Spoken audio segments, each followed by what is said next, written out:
छत्रपति शिवाजी महाराज, महात्मा ज्योतिबा फुले, सावित्रीबाई फुले, महर्षी कर्वे यांच्यासह अशा अनेक प्रतिभाशाली साहित्यिक, कलाकार, समाजसेवक यांच्या वास्तव्याने पावन झालेल्या पुण्यनगरीतील माझ्या बंधू भगिनींना नमस्कार.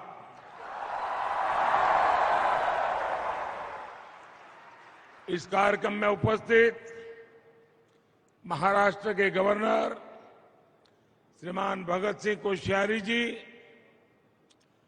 केंद्रीय मंत्रिमंडल में मेरे साथी रामदास अठावले जी, उप मुख्यमंत्री श्री अजीत पवार जी, महाराष्ट्र सरकार के अन्य मंत्रीगण, पूर्व मुख्यमंत्री श्री देवेंद्र फडणवीस जी, संसद में मेरे साथी प्रकाश जावड़ेकर जी, अन्य सांसदगण, विधायकगण, पुणे के मेयर मुरलीधर मोहोल जी, पिंपरी चिंचवड़ की मेयर श्रीमती माई धोरे जी, यहां उपस्थित अन्य सभी महानुभाव, देवी और सज्जनों, इस समय देश आजादी के 75 वर्ष निमित्त आजादी का अमृत महोत्सव मना रहा है. भारत की आजादी में पुणे का ऐतिहासिक योगदान रहा है. लोकमान्य तिलक, चापेकर बंधु, गोपाल गणेश अगरकर, सेनापति बापट, गोपाल कृष्ण देशमुख, आरजी भंडारकर, महादेव गोविंद रानडे जी जैसे अनेक इस धरती के सभी स्वतंत्रता सेनानियों को मैं आदरपूर्वक श्रद्धांजलि देता हूं.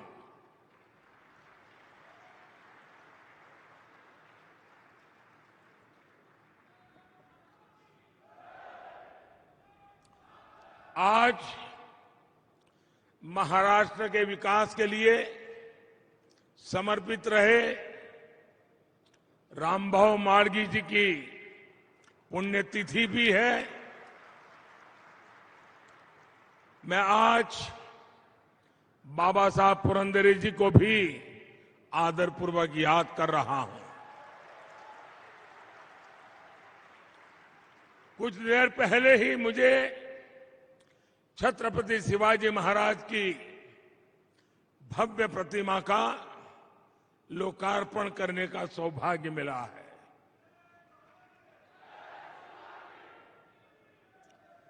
हम सभी के हृदय में सदा सर्वदा बसने वाले छत्रपति शिवाजी महाराज की ये प्रतिमा युवा पीढ़ी में, आने वाली पीढ़ियों में राष्ट्र भक्ति की प्रेरणा जगाएगी. आज पुणे के विकास से जुड़े अनेक अन्य प्रकल्पों का उद्घाटन और शिलान्यास भी हुआ है. ये मेरा सौभाग्य है कि पुणे मेट्रो के शिलान्यास के लिए आपने मुझे बुलाया था और अब लोकार्पण का भी आपने मुझे अवसर दिया है.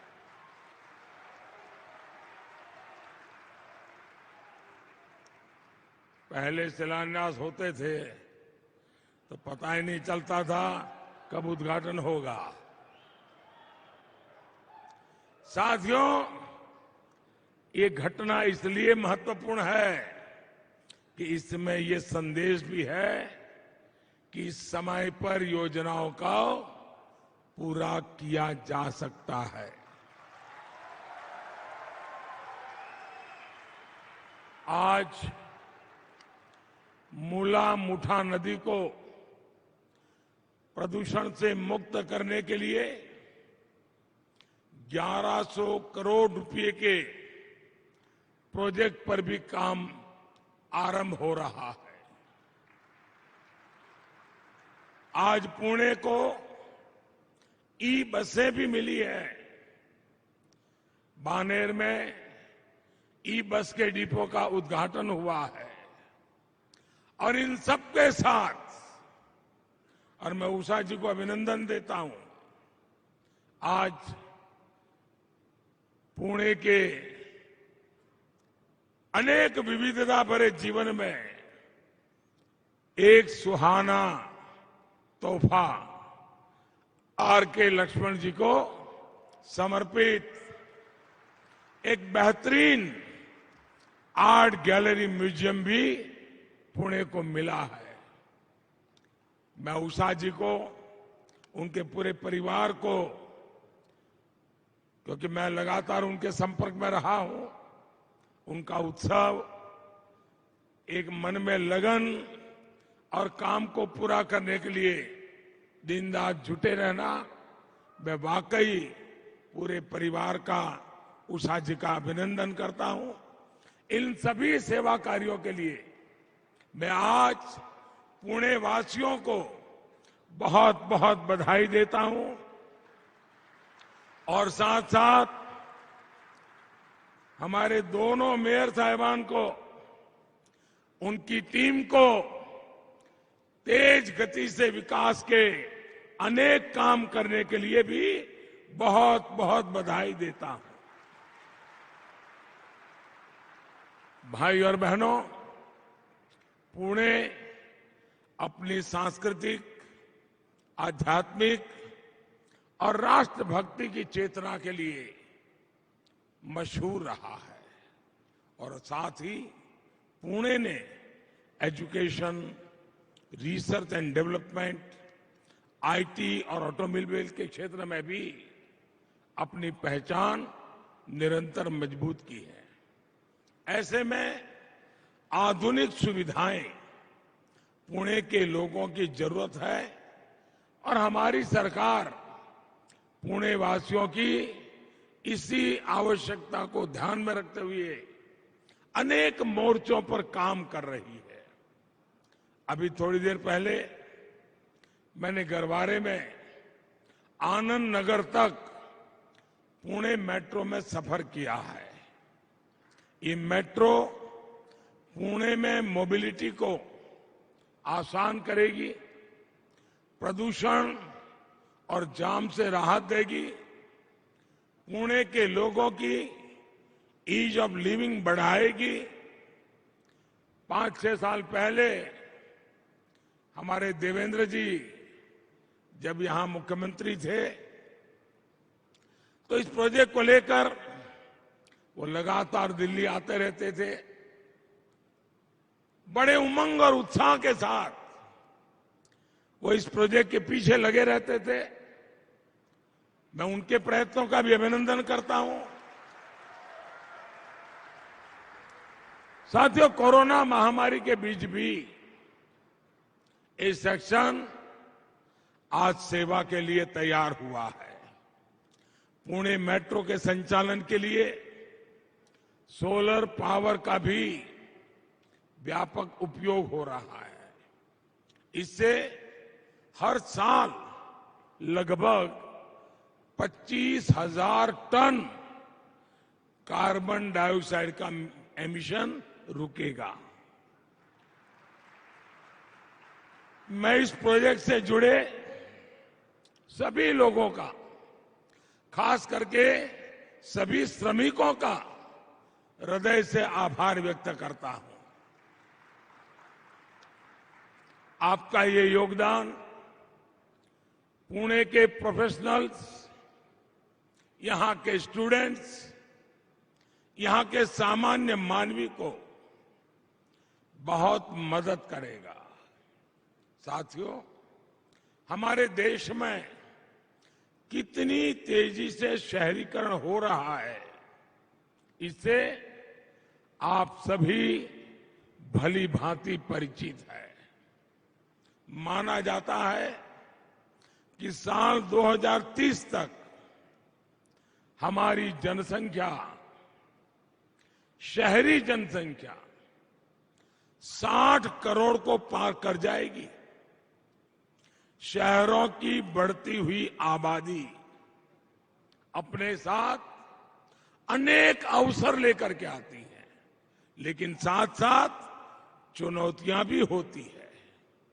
शहरों में एक निश्चित सीमा में ही फ्लाईओवर बन सकते हैं। जनसंख्या बढ़ती जाए, कितने फ्लाईओवर बनाएंगे, कहां कहां बनाएंगे, कितनी सड़कें चौड़ी करेंगे, कहां कहां करेंगे।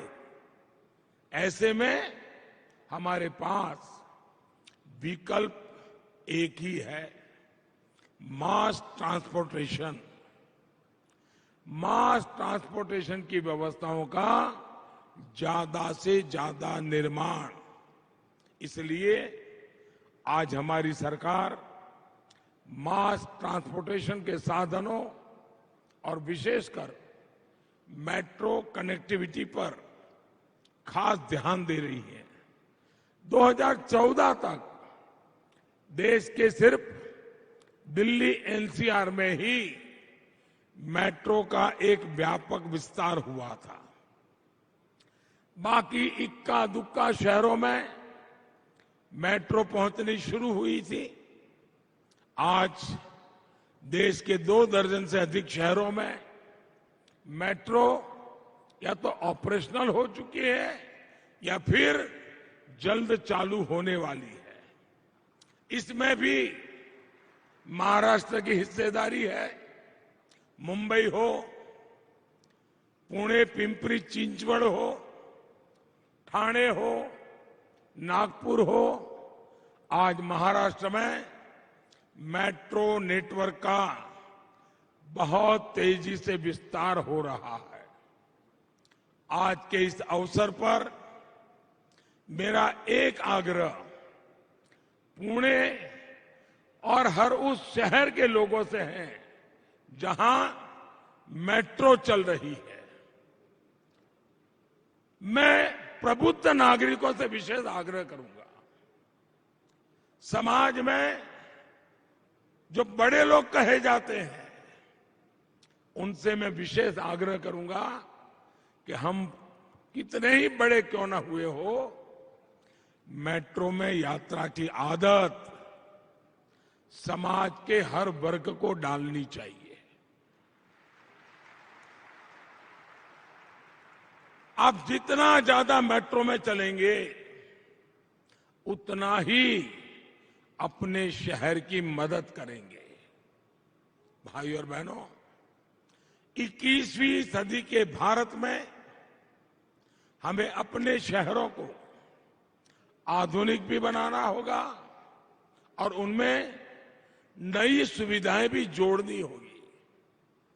भविष्य के भारत के शहर को ध्यान में रखते हुए हमारी सरकार अनेकों परियोजनाओं पर एक साथ काम कर रही है।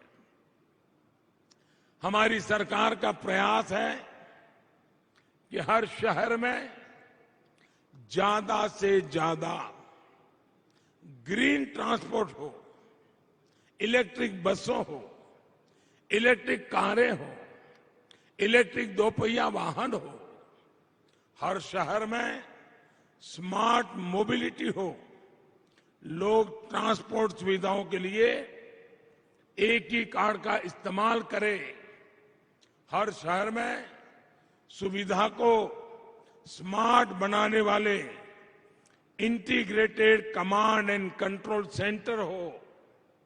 हर शहर में सर्कुलर इकोनॉमी को मजबूत बनाने वाला आधुनिक वेस्ट मैनेजमेंट सिस्टम हो, हर शहर को वाटर प्लस बनाने वाले पर्याप्त आधुनिक सीवेज ट्रीटमेंट प्लांट हो, जल स्रोतों के संरक्षण का बेहतर इंतजाम हो, हर शहर में वेस्ट टू वेल्थ क्रिएट करने वाले गोबर्धन प्लांट हो, बायोगैस प्लांट हो, हर शहर एनर्जी एफिशिएंसी पर जोर दें, हर शहर की स्ट्रीट लाइटें स्मार्ट एलईडी बल्ब से जगमगाए। इस विजन को लेकर हम आगे बढ़ रहे हैं। शहरों में पेयजल और ड्रेनेज की स्थिति को सुधारने के लिए हम अमृत मिशन को लेकर के अनेक विध इनिशिएटिव लेकर के चल रहे हैं। हमने रेरा जैसा कानून बनाया ताकि जो मध्यम वर्ग के परिवार कभी इस कानून के अभाव में परेशान होते थे, पैसे देते थे, सालों निकल जाते थे, मकान नहीं मिलता था, उन सारी समस्याओं का समाधान जो कागज में बताया जाता था वो मकान नहीं होता था, बहुत सारी अव्यवस्थाएं होती थी। एक प्रकार से हमारा मध्यम वर्गीय परिवार जो जिंदगी की बहुत बड़ी पूंजी से अपना एक घर बनाना चाहता है, वो घर बनने से पहले ही अपने साथ चीटिंग हुआ महसूस करता है। इस मध्यम वर्ग के लोगों को, घर बनाने वाली इच्छा रखने वालों को सुरक्षा देने के लिए ये रेरा का कानून बहुत बड़ा काम कर रहा है।